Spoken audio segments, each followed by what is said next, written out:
ShartimusPrime. Reading comics, toys are hella sick, hella whacking it. Taking bad hits, taking bad shit. Subscribe for more things. What are you gonna say? What are you gonna do? Hey, what's up you guys? ShartimusPrime here, doing another Throwback Thursday review, and we're really not going that far back here with the DC Universe Classic Signature Collection Aquaman. I picked this figure up a few weeks ago at a local toy show. I've always been kind of wanting this, and then I got pumped, you know, knowing that Aquaman was going to be in the Batman vs. Superman movie. I hadn't seen the movie at the time when I picked this up. I didn't know that scene was going to be so awkward, you know. I'm sorry if I spoiled it for you if you haven't seen the movie yet, but you'll probably enjoy it even more now. Anyway, big shout out to Billy Mahoney, the biggest Aquaman fan I know, and I really like this look for Aquaman over here. I also like the classic look as well. But anyway, on the side you can see this cool image of Aquaman, and then on the back you can see the same image, and then you get to read up over here. If you want to read it, go ahead and pause it now. And then there's nothing much more on the side or the top, and at the bottom it says Adult Collector right over there. Alright, let's get to it and crack this thing open. And here's the Aquaman out of the packaging. A very good looking figure with some extremely disappointing articulation, as to be expected with the DCUC figures. I can't really, you know, be surprised about that, but it still bums me out because the thing looks so freaking cool. I love that the Horseman took this challenge of taking the hair and making it waft over to the side. It makes it look like a statue. It's like a 6-inch statue over here. The harpoon looks pretty good, but you know, I think the paint apps are pretty solid. I wish we'd gotten a little bit more as far as the paint apps go, but as far as just the general aesthetics of the figure, I really like how it looks. But my disappointment level on the articulation, it's like, okay, yeah, you're not even trying. Now that is a great looking head sculpt. I love this. This is just fantastic. My only little gripe is that you can see a little bit of a molding seam right over there by the hair, but I mean, that's very minuscule, especially compared to how much detail you get over here with this thing. It just looks fantastic. I love the different colors of blonde that we're getting in there. The beard looks great. I love that his eyes are shifting over a little bit to the right, so he's looking to the right some. That is cool as hell. I'm really liking it. I think the Horseman just nailed it with that head sculpt. That is so cool. Yeah, man, you can get him some really cool, you know, well, you can't get him into some really cool poses, unfortunately, but, you know, if you vanilla pose him, he still looks really good just because the sculpt is just so well done. Looking over here, though, the silver is pretty flat. I mean, it's not super flat. It does have some shimmer qualities to it, as you can see the lights reflecting off of it, but it's not as vibrant as I'd like it to be, but not too bad. We get a pretty good flesh tone on here, even though I'd like to have some kind of shadowing effect. I'm wrong about that. I'm actually finding some parts where there is some shadowing effect on the flesh tone, so that's pretty cool. It's pretty tricky to see, but you can see a little bit right over there, you know, it's just here and there. Very subtle paint detailing, but I am glad that they did that, so that's pretty sweet. There's the man nipple right there. How come we can have man nipples on our action figures, but no female nipples, huh? You know, I'm all of a sudden like the biggest women's rights activist, like, yeah, especially when it comes to nipples. Anyway, we get a fist right over there. Now, I'm not sure if this version of Aquaman ever uses the trident. I don't think he does, but it would have been nice if he did have an open hand over here so he could hold it. And then this harpoon does not spin at all, and it's very frustrating, and I'm bummed out that they didn't make this interchangeable so you can get like the rope coming out of it and everything. That would have been really nice, but oh well. Now, looking at the pants over here, I do think this is pretty nice. I wish they had just shifted this little logo though a little further down, because that does hinder the waist swivel right there. And we get these nice looking pants, very dark green color, which I think looks really good, and I love the scales on the side right here on the legs. That looks awesome, especially with the gold paint over it.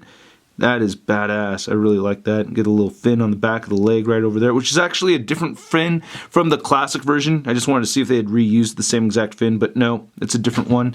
Then looking at the feet, he does have the peg holes underneath there. Yeah, so, you know, aesthetics-wise, not a bad-looking figure. I wish they added some silver paint right over here up at the top, or just used a silver plastic piece instead, because that's pretty annoying. That looks a little bit weird, especially if, you know, you raise this up. Ah, big old flesh thing in the middle of all that metal right there, so, yeah. On to the articulation. We have no head movement going upward at all on this guy. I really wish we had that. That would have been cool, especially, like, some swimming poses would have been nice, but he's just going to look at the stingrays the whole time. Anyway, you cannot even get the head to look down either.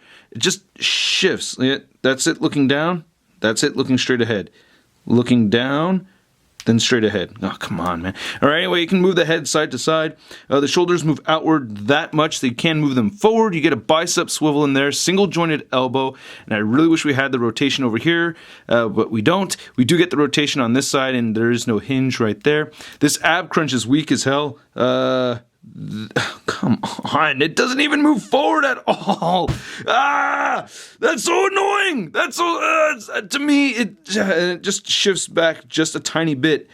But if it cannot move forward even the slightest, then why? And I'm afraid to push it even more than that because it may strip the plastic or something. Anyway, the waist swivel, ridiculously weak because you get that, that A thing right there. And it's just blocking it, so you can only move back and forth, side to side that much. We get the classic DC UC gaping crotch pits. We get kicking forward, kicking back. We have the above the knee swivel, single jointed knee, ankles move down, up, and no ankle pivot. Now to measure this figure, you can see this Aquaman is standing about 6 3/4 inches tall. And then for your Aquaman comparison, here's our 90s Aquaman compared to our most recently released classic Aquaman. And out of these two, which one do you like more? I picked this one up first, and I just felt like there was a hole in my collection still. And thanks to Century Productions for helping me get a really good deal on this guy right over here. So I'm gonna say I'm kind of leaning more towards this one right here. Then for your Marine Hero comparison, here's Aquaman next to the Marvel Legends Series 2 Submariner. And ooh, I cannot wait to get the Marvel Legends Walgreens exclusive Hasbro Submariner that's coming out soon. Out of these two, I do think Submariner is the cooler Marine Hero, right? I mean, come on, dude. He's good with the ladies. He has a thing for the blondes, and I mean, he can fly. And then here's Aquaman next to the Marvel Legends Big Time Letdown Spider-Man. Hey, Aquaman, hey, I got this cool worker I have a crush on. See, I have a thing for redheads, but she lives really far away, somewhere in your neck of the woods. You think maybe I could get a lift, huh? Whoa, Ariel, here I come! And then here's Aquaman on the Namor base, along with some Tamashi blue flame effects right over here, which I think look really cool. I think it was Bill Mahoney who had first seen use these blue flames as water, and I thought that was just a brilliant idea, so I had to steal that idea. And I feel like I keep saying the same thing over and over with these DC UCs. I love the sculpts, and then I hate the articulation on them, so one day, hopefully, they step up their game on the articulation. Anyway, I hope you guys enjoyed this review. If you did, please hit the like button, hit the subscribe button right over there if you want more Shart in your face. If you want to check out yesterday's review on the Daredevil Season 2 series, I did a review on the TV show right over there. You can click that. Also, 2 days ago, I did a review on the NECA Toys Series 7 Aliens figures. So if you want to see those, go ahead and click the button right over there. And we have t-shirts for sale over at ShartimusPrime.net. You got your Not Dolls, and we got that Give It Ankle Pivot. Anyway, check out ToyNewsI.com for the latest in action figure news. I'll catch you guys later. Peace! Posing action figures, I'm posing action figures. I'm posing action figures every day. I'm posing action figures. I'm posing action figures. I'm posing action figures. It's okay. That's crispy. And